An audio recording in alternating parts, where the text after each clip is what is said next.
Welcome back to the Tech Startup Network podcast. Joining me today is Pam Kavalam, a fractional community leader at the Pitch Fund, as well as Not Another CEO. She's also the NYC Chapter Lead for Angel Squad and a Venture Fellow for Hustle Fund. She previously did product, customer success, and operations at ClassPass, chief in Lucid Green, as well as taught English on the Japan Exchange and Teaching Program. She lives in Queens, New York. Pam, welcome to the show. Hi, thanks for having me. Yeah, thank you for being here. I'm so excited to have you on because you do so many things right now. And I would just love to have you start off by sharing who you are and what you're doing with our listeners. Sure. Yeah. If you ever look at my LinkedIn, you'll see I put myself as a super connector. And what that really means is that I love when I first meet someone, I just ask them a million questions about themselves. But really, in my head, I'm thinking, who in my network would be amazing for this person to meet? It's just how my brain works, and it's also fun. And I've done a lot of different things in my career, but I feel like I've come to VC platform and in those different community roles that I've been in. And I feel like relationship building and being a super connector is really helpful for those kinds of roles. Mhm. I could talk a little bit about how I started, but Yeah. I started my career. I wanted to be a dean of study abroad. So I went to NYU. I was in grad school. I was working with international students, working on study abroad. I was an academic advisor. I taught English in Japan on the JET program. And then one day, I decided to quit my job at NYU and I became a uh, group fitness instructor. And I was on the ClassPass platform, and I wrote a complaint email to somebody at the company, thinking that no one would answer. And then this product manager named Jeff answered, and he said, "Hey, we're starting a studio. Would you want to be part of it?" And so I volunteered for a couple months, and then I asked if he would refer me for an account manager role, and that is how I got my first job in tech. And so I did account management. Then I was a training manager at ClassPass. Then I went to Chief, where I worked with, so ClassPass is for, I worked with studio owners and wellness owners. And then at Chief, I worked with C-suite and VP level executives. And then I also convinced the CTO and the head of product to let me do some product work. And then I turned that experience into a full-time product manager role at Lucid Green, which is uh, legal cannabis, so like supply Yeah. chain technology within cannabis. And I learned a ton that I didn't know, which was pretty much nothing about the cannabis industry. And then most recently, I decided to go into VC. So I joined Angel Squad about a year and a half ago. I didn't know um, really anything about or anyone in VC. I'd worked at three VC-backed startups, but and then, Angel Squad's been really great to learn about investing. I also was working for uh, I spent a few months working for, if you know, well, I went up to this guy after an event and I was like, "I loved your event. Could I work for you?" And he was like, "Who are you?" And it turns out it was Charlie O'Donnell, who's like a really well-known, Oh my uh, gosh. like former VC in New York. And so he let me work for him for a few months. He gave me coaching and helped me really get my start in VC. I worked for another executive network called The Fourth Effect, and that helped me, learn more about investing and about like, women founders and the founder experience. They help founders get executives onto their boards. Um, and then I also applied for I interviewed for a million roles in VC partnerships and in VC. And one thing I always tell people is don't burn bridges with people that don't like necessarily select you for a role, because my roles at like pretty much all the roles I'm doing right now, I got through people that I interviewed with, that they Mhm. didn't choose me for the role, but they really liked me. And they were like, there's all these other people that I want you to meet. Um, and also the VC world is so small. And a few of the people that are my friends are people that have gotten the roles that I didn't get, but like they're my good friends and they're amazing. Yeah. And you never know, like you never know how your paths are going to cross or, finding ways to partner. And that led me to working community at the Pitch Show, which is sort of like Shark Tank, but with real VCs. And then I also work at Not Another CEO. So they're also a podcast, but they have a community of 300 C plus founders. So I run that and I do events for them. And then I also help Hustle Fund and Angel Squad with their New York events. Tech Week is next week. We have a bunch of events coming up. And then I also did the Venture Fellows. So I learned a bit about vetting startup founders. So yeah. And then also you'll just find me at like every single event in New York. I'm usually doing check-in. People always make fun of me and they're like, "You're everywhere. Do you have a clone or something?" Because like I just literally will be like randomly doing check-in at places. I also make an events database of all the events I go to, or that people I Oh. know are running. Yeah, I can share it with you if you want. If it's mainly New York events, but I would say that's a really good way to get into VC too, is just to volunteer for things and just Hmm. to get to know people through the events, because in-person events are such a great way to build a community, especially if you kind of regular and like go to these events.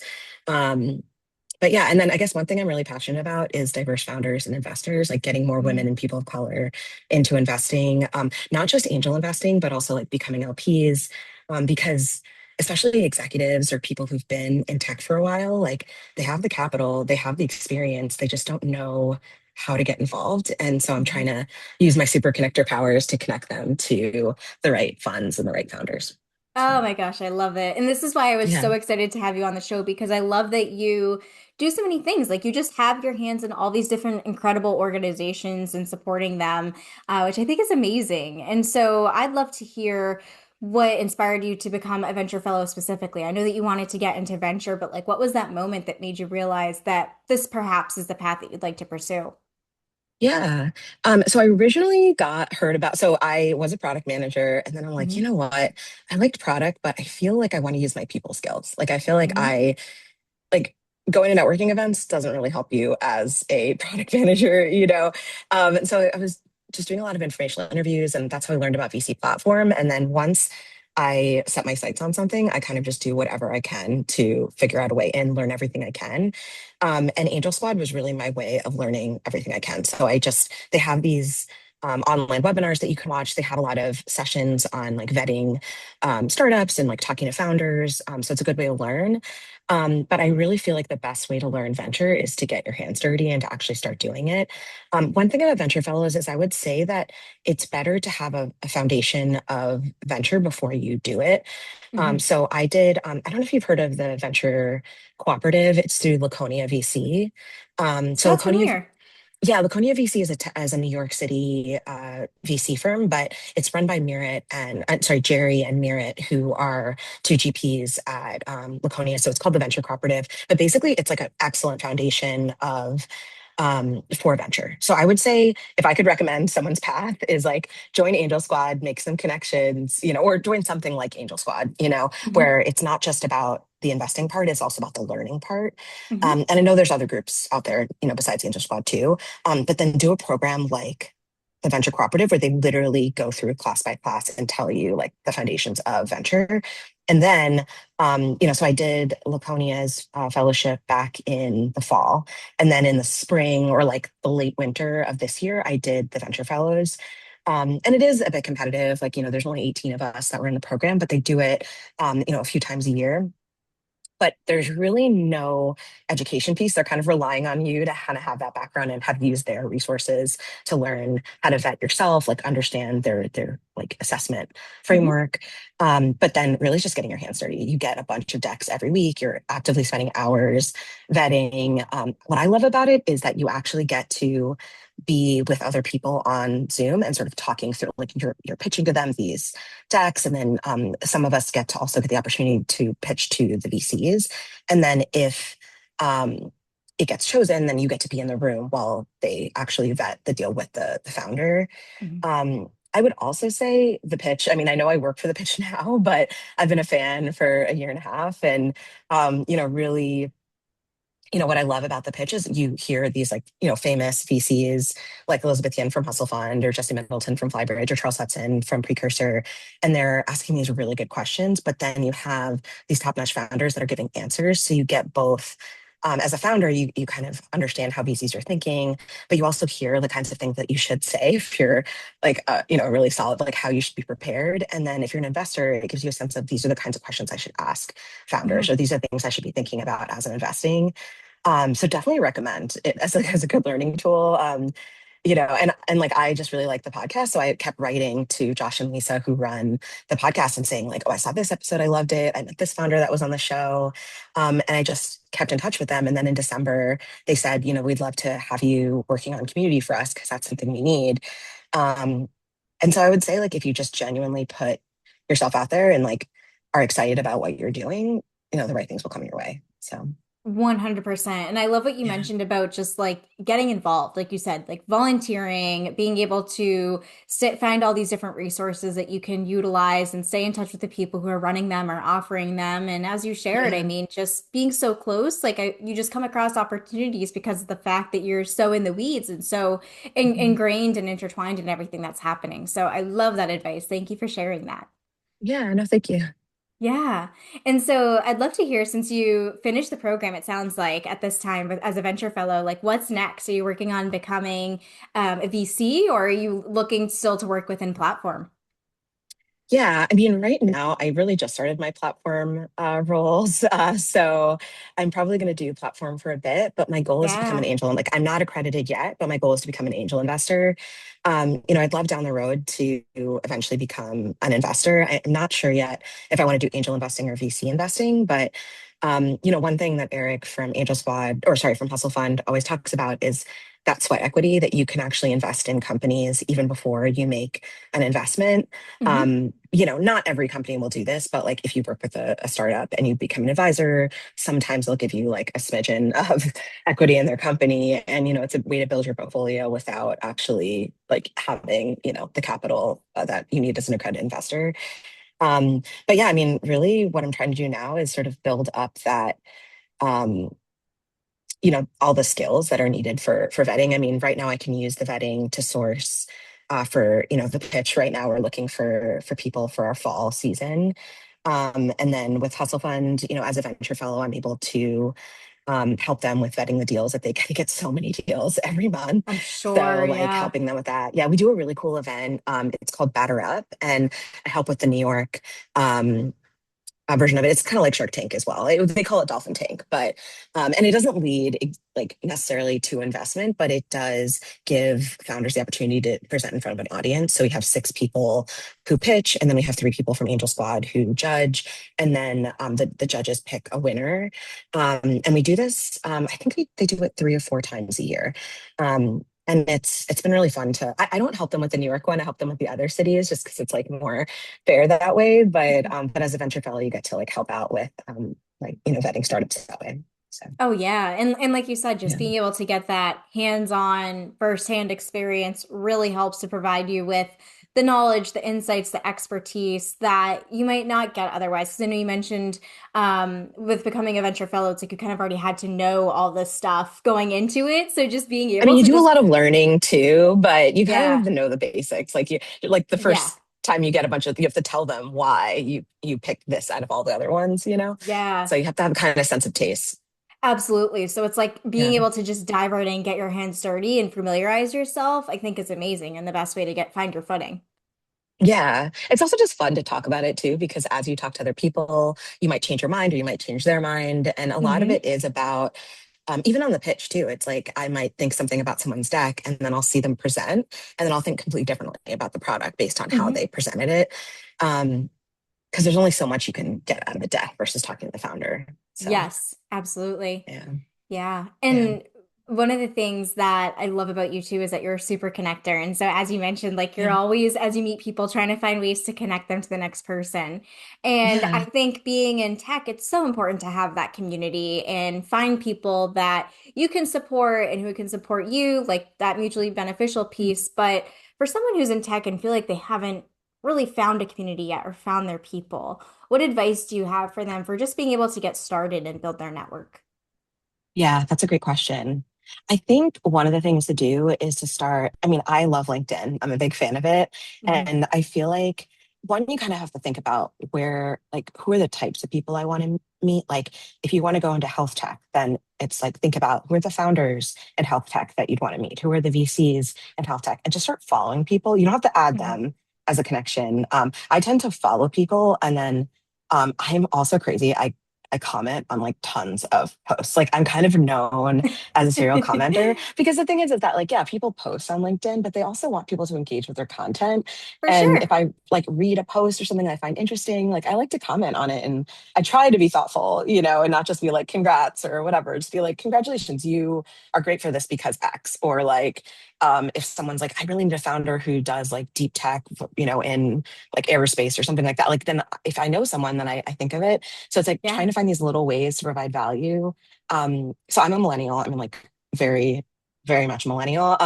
But I'm really big on connecting with people in Gen Z. I think one, I feel like there's so many cool things to learn from them. When I was at Chief, I had a couple of like Gen Z mentors, and even now I have a couple of friends that I call my like Gen Z mentors. And I always tell them like it's not about like the capital you bring or about all the like even your network or your reputation. It's just about the energy you bring. Like if you meet someone at an event, they're really positive, they're asking you questions.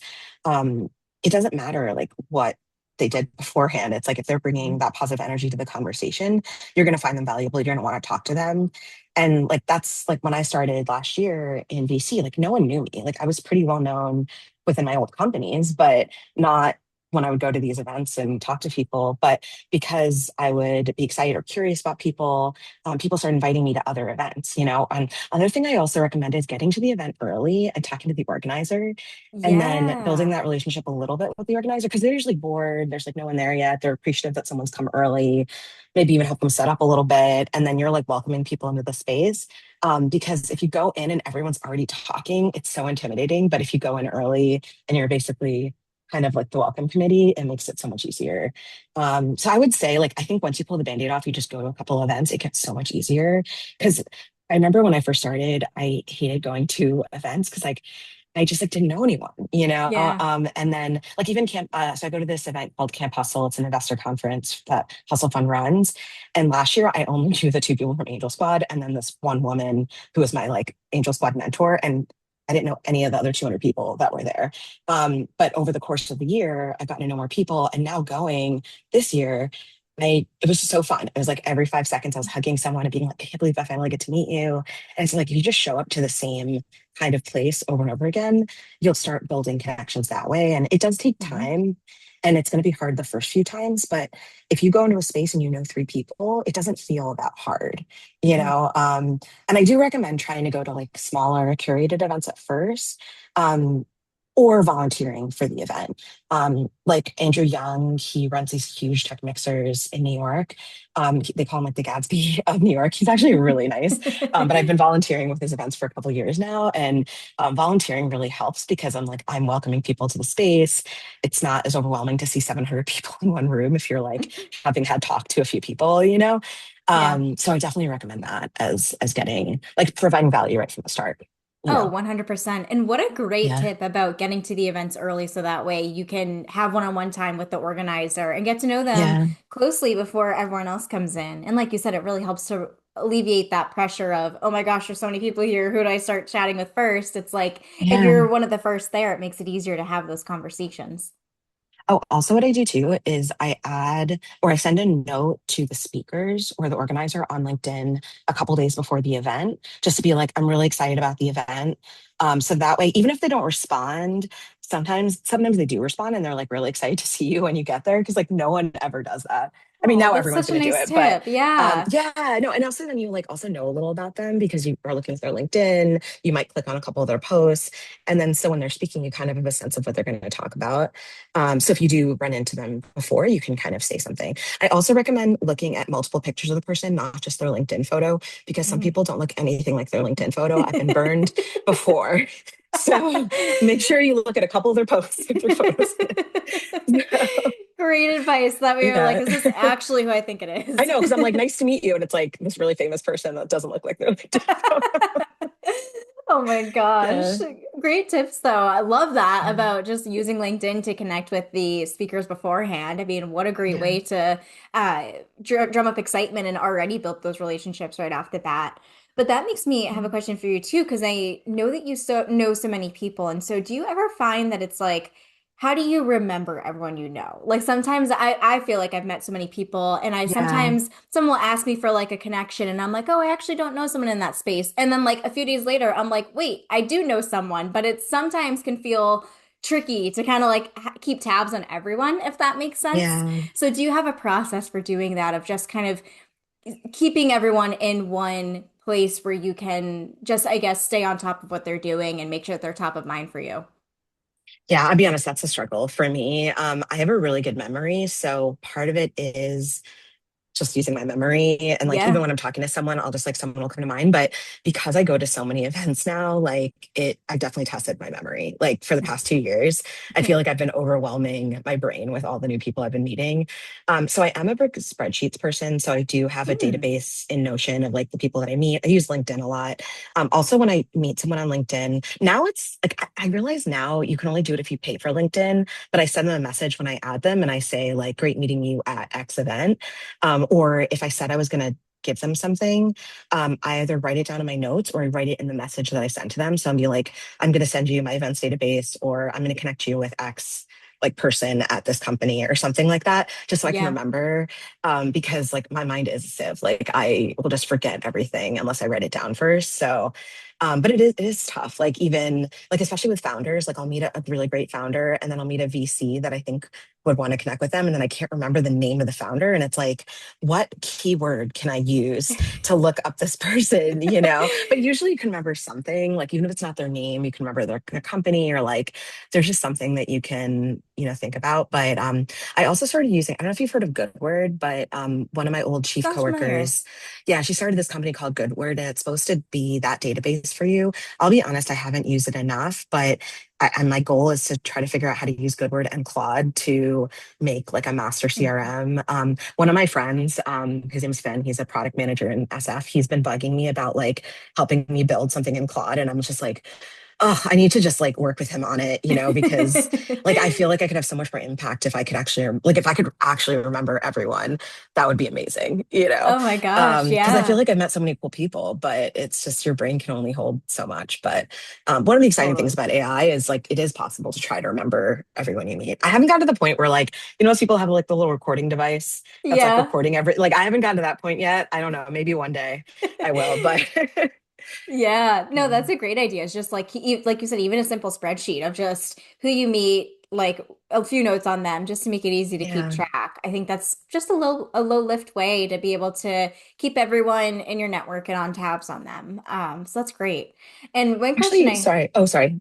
Oh no, no, I go was just gonna ahead. say one thing. I always forget about this because I did this a long time ago. But when I started working at ClassPass, I started doing one-to-one coffees with two people every week. So like one thing that's helpful with the connecting is like if you do it within your own company or within a community, it just that also makes it easier because it's like you're sort of compounding the community that you're already in rather than just like connecting random people to each other. So a ClassPass every Tuesday at 10 a.m. I had a calendar invite where I'd send a Slack message to two people, and then I would set up coffee with two people. So I met with like Oh 300 people over the my course of my 3 years gosh. there. And then I did it at Chief, and then I did it at Lucid Green, and then I did it with people in Angel Squad. So I don't do it right now because I'm working a few different jobs. So like I can't quite do it. I'm trying to do it with some of the people within the communities that I'm working with, but it's such a good way to just like slowly get to know people, but like in a way that's real. And you'll also get to people that aren't in your city or that are on totally different teams. And then you kind of find connections within the different departments and then you start being that person that's adding value by connecting people that would never know about each other, even though they work in Hmm. the same building or on this, on like adjacent teams. And again, it's like not needing clout to do this kind of stuff. Like anyone can do this, especially when I did a class Yeah. pass, I was like a lowly, account manager or whatever. So, but I was meeting with some of the people in the C-suite and like, because like people thought it was fun that I did this. So, and Yeah. that I kept a very intense spreadsheet. Like that's how I know it was 300 people because I logged it every week. So Yeah, yeah, had to keep that. But coffee chats, yeah, again, what a great piece of advice. That actually makes me wonder too, because I love having coffee chats with people, either physically in person if we're in the same yeah. space or virtually. Um, but I sometimes feel like when I reach out to someone just wanting to have a coffee chat with them, I feel like most people, and myself included, I'm definitely guilty of this, might have their guard up, like, oh, this person's just trying to sell me something. So, Yeah. do you have any advice about approaching like one-on-one chats in a way that like is just truly like, no, I promise I just want to meet you and learn about you and find ways to support you. I'm not here to sell anything to you, if that makes sense.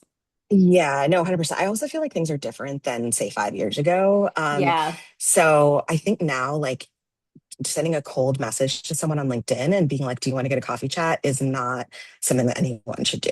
Like, I don't Yeah. think anyone would really say yes to that. I used to say yes to every cold coffee chat I got. Like when I worked at ClassPass, I met with someone every week that would reach out to me because I'd been there and I know how, and like you Hmm. would tell me, I reached out to 100 people, you're the only person that responded.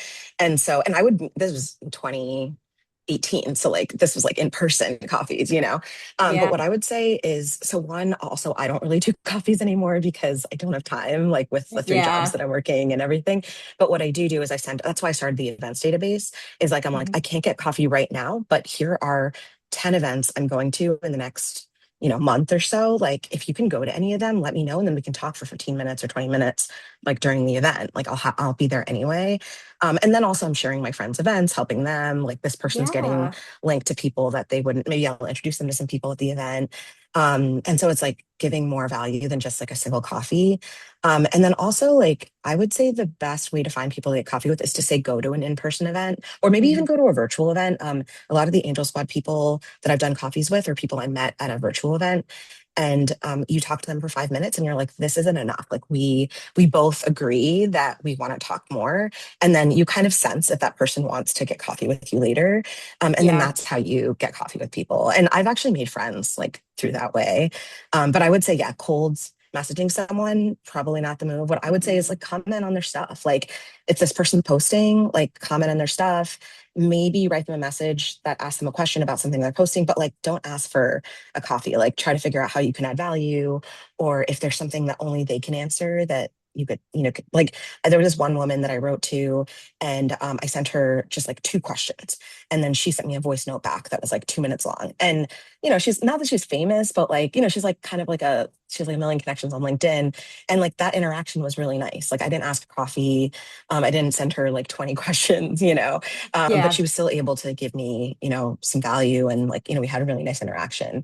Hmm. I always tell people like try to make whatever you ask of people as frictionless as possible. So like if you ask a friend to refer you or like to connect you with someone, pre-write the message or like be very specific about why you want to talk to that person. Because it's so hard when someone's like, hey, can you connect me with so and so? Then I have to go, why? Like, why do you want to connect with them? Or like, there's like Yeah. so much back and forth. And it's like, I really want to help them, but there's so much that gets lost in that back and forth. Whereas if you just make it really easy up front, or even if you just send them an email and then all they have to do is forward it, like that helps so much. And just like take the work out and make it easy. And also, like, one thing I was telling a friend yesterday this, like, if you are meeting with someone because you want them to refer you for a job, do not ask them for coffee. Only ask someone for coffee if you genuinely want to get to know them. And like, because you're just wasting their time and your time. If you're asked, like, if they can give a referral, you can just tell them that you're applying for a job and they'll give you a referral, yes or no. But Hmm. don't waste the 30 minutes or 40 minutes of their time by asking for coffee because that's just not what people want. Yeah. So, Oh my gosh, love that. It's yeah. like be intentional with time, respectful of other people's times and boundaries, like Yeah. make it frictionless. I especially love what you mentioned about just providing context if someone's looking for Mhm. introductions, because on the opposite end of like the receiving end, I've been in that spot so many times before. We'll get an email from someone and they're like, "Oh, I want to introduce you to this person." And that's it. There's no Yeah. context. I'm like, "Okay, but Right. why?" Well, yeah, exactly. They're like, you're Like, both really cool. And I'm like, okay, okay, but but why? Like, why did you want to intro us? yeah, yeah. And Yeah. also always do the double opt-in. So the thing that my friend wants to build for me is like a double opt-in thing where it's like I think of two people, but then figure out how to double opt-in before connecting them. Because Oh, yeah, genius. yeah, because that's the thing is it's like takes so long. You have to ask the first person, the second person. And some people just skip it, but like it really is important to ask both people because it's so Yeah. awkward to like connect to people and then one of them's like, I don't have time or they don't Yes. answer, Oh my gosh, 1,000%. I love Yeah. that you mentioned that too, because I think that is Yeah. like crucial both for like networking and also referring for business. Like you have to make sure that the Mhm. other person is open to the introduction before just blindly making it. Love that you mentioned Yeah. that. Yeah. And sometimes they might even have someone better that could be a better fit if you ask them, Yeah. you know? Yeah. Totally. Totally. Yeah. And so, as you mentioned, you have a handful of jobs at this moment. I am so Yeah. curious how you juggle everything. Like, how do you, I don't want to say the word balance because I truthfully don't believe in the word balance. I think we're always kind of having many balls in the air, but I'd love to hear how you kind of work through your schedule and responsibilities and tasks each week. Yeah, that's a really good question. I'm still trying to figure that out. One thing that's nice about working a few different part-time jobs is I can kind of work whenever I want. Hmm. So like I am sometimes like a late night person. I'm often an early morning person. Like sometimes it sounds crazy, but I'll wake up at 6 a.m. and I'll just like think I want to work on stuff. Or like I'll just like go for or like also sometimes I want to go for a walk or I play pickleball. I want to like do that midday. And I basically just have to block out when I'm going to work on specific things. So that has been really hard because sometimes Hmm. you want to toggle back and forth between the two, like two different tasks. And I've been trying to figure out how to like be better about blocking things. Cause especially like, for example, like one set, like two managers at the pitch, like I meet with them at like 9:30 and then I meet with my other manager at 1. So I'm like, how do I make sure that I have things ready for both of them in Hmm. that day? But then the other days of the week, it's like I meet with one on Wednesday, one on Thursday. So it's like just figuring out that schedule. And also like I've been really lucky. My managers are really good about flexibility. Like I had to take a full week off from one of my jobs because we were taping the pitch. So it's like I can't do my other job during that time. It's just not possible. And he was like okay with that, but obviously I had to like make some adjustments the previous week. So it's really also just having a lot of communication. I mean, sometimes it's so Hmm. hard, especially when you're working remotely and also when you're doing other jobs, like you sometimes miss things but I think having a cadence of communication with your managers is really helpful. So, again, it's a work in progress. Like it's something I've definitely been trying to figure out, and also just trying to like get a sense of like a few months from now, like what are the cadences or like when are you guys going to be away so I can adjust my hours and things. But it is weird not to just work 40 hours at one job, like just like not Yeah. knowing that my what my day is going to look like every single day. Um, but I do still have regular meetings with my team, so that Hmm. keeps like a little bit of normalcy. But it is really fun to get different exposure from different things. And sometimes, like I had one friend that I met through one job that I connected with for a webinar for another job, and that was really fun. It's like kind of Hmm. fun to see someone and like another woman I work with. She works at two of like my jobs with me, so yeah. So it is kind of nice to get that like different experiences and like every day is no day is the same as the day before, so yeah. Totally. Yeah. And as you said, like I can tell that you're so multi-passionate. So it must like be amazing just to not only have one role, like the fact that you can have so many different opportunities and so many roles that you're working in. Yeah, I mean, because the thing is that I love working with founders and I love working with investors. So to get Yeah. both of those points of view is really cool. Hmm. Especially with the CEO network that I work with, they're funded. So all of them have gotten funding already. So I feel like with the early stage founders that I talk to through my other jobs, they're people that are fundraising. So it's Hmm. kind of fun to, and actually that's not true because now I'm also working with portfolio company founders, but even those types of founders are different, like Hmm. fundraising and like post raise. They have different needs, they have different questions. You can support them in different ways. So that's been really cool to kind of see. It's also just so fun to watch founders grow, and especially ones like that have already gotten seed funding. Um, just like the rapid growth of their companies, like them hiring. So it's been fun to kind of see all the different stages. So yeah. Definitely. I mean, you nailed it. It's like having the perspective of both ends of the spectrum. Like you're able to probably better serve the other group because of the fact that you know what the other party Yeah. is kind of like in tune to at this time. Yeah. No, exactly. Hmm. And so I'm Yeah. curious to hear, like, what are some big, since you're so involved with investors and founders, like, what are some big trends that you see happening in tech right now, or anything big that you've been noticing consistently over and over again? Oh, that's a good question. I mean, I guess this is less a trend and more something that I didn't realize before, like something that I thought was true when I was working at a startup versus when I thought we got more into venture is, especially in early stage investing, it's more about the team than it is about the product. Hmm. Like when a founder, like when a VC is thinking about, like, should I partner with this founder? It's like, do I want to talk to this founder for the next 10 years? Like, Hmm. do I think this founder has grit? Like, will they be honest with me when things are going wrong?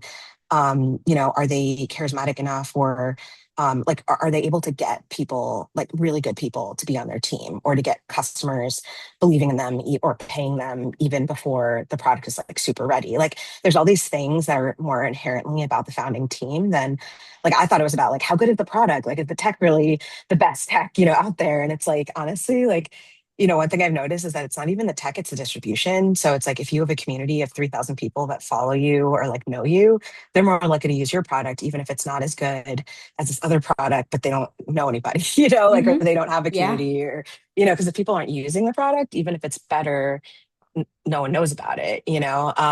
So it's just interesting. Like that's something I've had to shift, as someone who, worked on the product side and was like Yeah. always focused on making the product like incrementally better.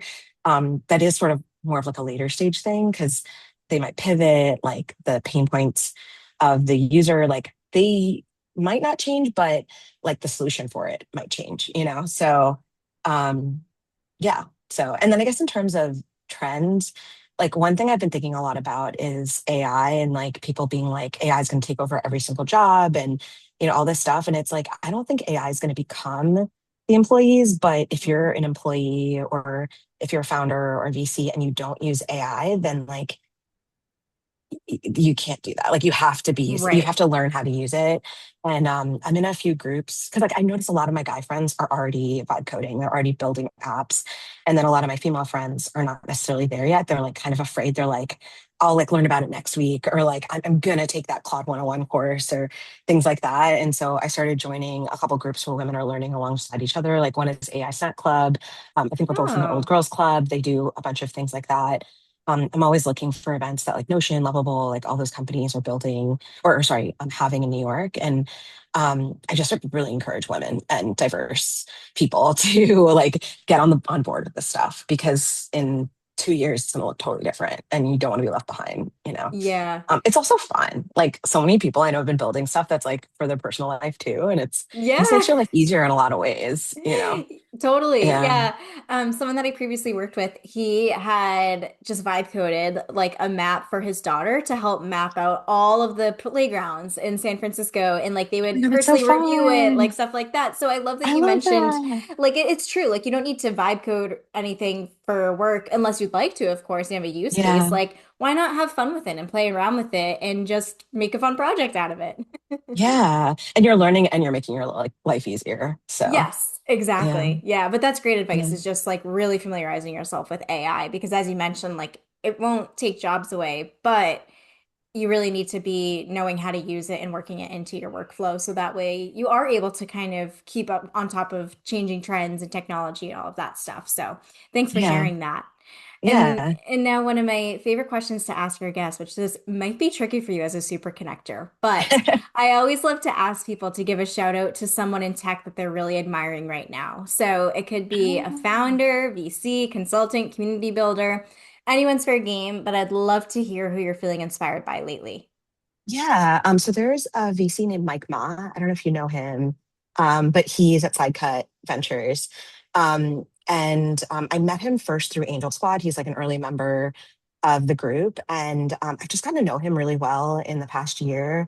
He let me, well, he asked me if I could help him with his AGM. So I spent the Mhm. day, meeting his portfolio company founders, and um, just meeting all of his LPs, and like, also just seeing him in action, and it was really inspiring. Like I'm always thinking like, could I be a VC? And just like seeing how he interacts with the founders, his LPs, and like just how hard he works at like asking really tough questions. But like his founders are so passionate about him, as Mhm. like, even though he is like, when he's on the pitch, so like you'll see the kind of questions he asks really tough, intense questions. So does Elizabeth Yin. That's why I like love watching her on the show. Like her questions are so scary and hard. But yeah, but like I don't know, it just like it was so inspiring to see it, because it felt so personal, even though there were probably 75 people in the room. It just felt intensely personal, and just like every person in his, people always say that VCs have this reputation of being like untrustworthy, or just like always talking about BS. And I just felt like he's so genuine and real. And his founders really appreciate that. And yeah, and it's just like been really cool to like get to know someone. He also has a podcast, and I listened to him talk about poker, and now I got really into poker in the past year, and No I've been like, way. I do this like poker night where a bunch of my friends and I we help women learn how to play poker because Hmm. every poker game I've been to was like all men. Hmm. But when I was at Camp Hustle, he actually led a poker night, so I got to like learn about poker directly from him, which was like very full circle because he's the reason I Yeah. started getting into it. So but it's just sort of fun. Like I feel like one thing that's been really great about VC is like all these people that were famous to me, people I've been following on LinkedIn for like 6, 7 years. They're not my friends, and they're just people Hmm. that I know as individuals. And I mean, obviously, I still think they're really inspiring, but they're just really cool people too. So Yeah. yeah, Love that. Awesome shout out. yeah, yeah. Pam, this has been such a fun episode, and I've so enjoyed having you on the show to share everything that you've been doing throughout your career these past few years. And I'd love to have you share with our listeners where they can find you online in case they'd like to connect. Yeah, I would say LinkedIn. Just like feel free to, if you can send me a note if you pay for LinkedIn. If not, just feel free to add me. And yeah, and if people want, like I make this resource page for founders and investors, and if anyone wants my New York events database, like let me know. But yeah, I wish I could say I was on Instagram or TikTok or something, but I'm totally not. I just watch stuff on there. But yeah, this was so great. And I'm definitely going to send you a bunch of people that I think will be great for the show because this was really fun. So yeah. Amazing. Thanks so much, Pam. Yeah. Thanks so much.